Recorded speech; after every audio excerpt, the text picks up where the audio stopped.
বিদ্রোহী সাংসদদের চিঠির পর কালীঘাট তৃণমূলের চিঠিও খতিয়ে দেখছেন স্পিকার। ভেঙে খান খান হয়ে গেছে তৃণমূল কংগ্রেস। আগেই স্পিকারকে চিঠি দিয়েছেন বিদ্রোহী 20 জন সাংসদ। তারও আগে লোকসভার স্পিকারের কাছে অভিষেক বন্দ্যোপাধ্যায়ের চিঠি জমা দেন সাগরিকা ঘোষ, কীর্তি আজাদরা।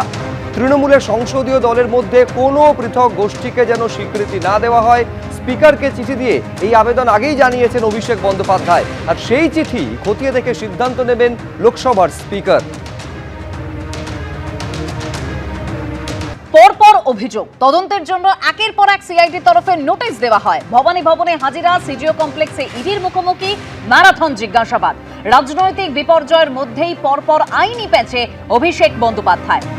সবে তো শুরু হয়েছে, কেউ আগে পৌঁছবেন, কেউ পরে যাবেন। এতদিন লোকে ভয়ে অভিযোগ করতো না, এখন অভিযোগ জমা পড়ছে, মন্তব্য করেছেন দিলীপ ঘোষ।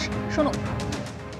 সব তো শুরু হয়েছে না, রাস্তা হাঁটতে আরম্ভ করেন, কেউ আগে পৌঁছাবে কেউ পরে পৌঁছাবে, রাস্তা তো খোলাই আছে। এতদিন লোকে ভয়ে কমপ্লেন করতো না, এখন কমপ্লেন আসছে, আরও অনেক কমপ্লেন আসবে। আর যেরকম যেরকম যোগ্য তথ্য আসবে সে অনুযায়ী পুলিশ কাজ করবে।